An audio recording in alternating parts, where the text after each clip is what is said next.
കോഴിക്കോട് കാരന്തൂരിന് സമീപം ഒളായി താഴത്ത ലഹരി മാഫിയ സംഘത്തിന്റെ അക്രമത്തിൽ CPM ലോക്കൽ കമ്മിറ്റി അംഗം ഉൾപ്പെടെ 3 പേർക്ക് പരിക്കേറ്റു. വീട് കേന്ദ്രീകരിച്ചുള്ള ലഹരി വിൽപ്പന പോലീസിനെ അറിയിച്ചതാണ് അക്രമത്തിന് കാരണമെന്ന് പരിക്കേറ്റ സദാനന്ദൻ പറഞ്ഞു. അക്രമത്തിൽ 3 പേർക്കെതിരെ പോലീസ് കേസെടുത്തു.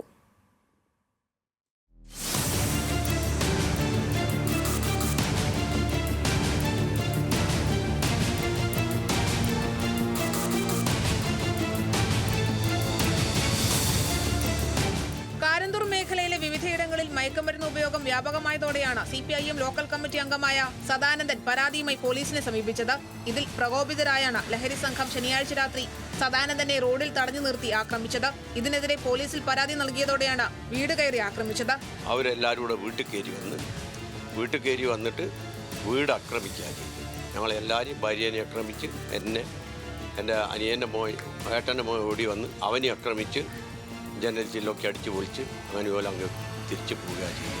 ഇവിടെ ഒരു ലഹരി മാഫിയൻ്റെ ഹബ്ബാണ് ഇവിടെ. അത് നമ്മൾ പരാതി അവിടെ ഇടയ്ക്ക് പോലീസ് വന്ന് കയറുന്നുണ്ട്. ആ പോലീസ് വന്ന് കയറുന്നത് ഞങ്ങൾ പരാതി കൊടുത്തതിൻ്റെ അടിസ്ഥാനത്തിലാണ് എന്നാണ് ഇവൻ്റെ കണ്ടുപിടുത്തം. ഞങ്ങൾ ഇന്ന് വരെ പരാതി കൊടുത്തിട്ടില്ല. ഇനി ഇവിടുന്ന് അങ്ങോട്ട് പരാതി കൊടുക്കാനേ പോവുക.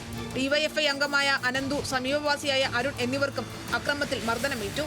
ഒളായി താഴത്ത് വീട് കേന്ദ്രീകരിച്ച് ലഹരി വിൽപ്പന നടക്കുന്നതായാണ് നാട്ടുകാരുടെ പരാതി. ഇവർക്കെതിരെ പരാതി നൽകിയ പ്രദേശവാസികളെയും പ്രതികൾ ഭീഷണിപ്പെടുത്തുന്നതായി കുന്നമംഗലം പഞ്ചായത്ത് മുൻ മെമ്പർ അനിത പറയുന്നു. അപ്പോൾ പോലീസിന് ഇങ്ങനെ ഉണ്ട് എന്നുള്ളത് നമ്മൾ ഇൻഫോം ചെയ്തിട്ടുണ്ട്. ഇവിടുത്തെ വാർഡ് മെമ്പറെ വിളിച്ച് പറഞ്ഞിട്ടുണ്ട്. റെസിഡൻസിൻ്റെ സെക്രട്ടറി ജ്യോതിഷേട്ടനെ വിളിച്ചിട്ടുണ്ട്. അങ്ങനെ എല്ലാം വിവരങ്ങൾ പറഞ്ഞു കഴിഞ്ഞു. പക്ഷേ അവരെന്താ വെച്ചാൽ അതിൻ്റെ പിറ്റേ ദിവസം തന്നെ ഇയാൾ എന്നെ വിളിച്ചിട്ട് നീ എന്താണ് എന്നെപ്പറ്റി വിചാരിച്ചത്, നിനക്ക് ഇങ്ങനെയുള്ള കാര്യങ്ങൾ വിളിച്ച് പറയാൻ പറ്റുമോ, ഇല്ലാത്ത കാര്യങ്ങൾ പറയുകയാണെങ്കിൽ എന്നെ ഞങ്ങൾ ഇനി കണ്ടോളാം എന്നാണ് പറഞ്ഞത്. അങ്ങനെയുള്ള വധഭീഷണിയായിട്ടാണ് ഫോണിൽ മെസ്സേജ് വരുന്നത്. സ്കൂൾ വിദ്യാർത്ഥികളോടും സ്ത്രീകളോടും ലഹരി സംഘത്തിലുള്ളവർ മോശമായാണ് പെരുമാറുന്നതെന്നും പരാതിയുണ്ട്. അക്രമത്തിന്റെ CCTV ദൃശ്യങ്ങൾ കേന്ദ്രീകരിച്ചാണ് അന്വേഷണം. ദൃശ്യങ്ങളിലുള്ള ദാസൻ, ജിതേന്ദ്രദാസ്, അരുൺദാസ് എന്നിവർക്കെതിരെ പോലീസ് കേസെടുത്തു. ന്യൂസ് മലയാളം, കോഴിക്കോട്.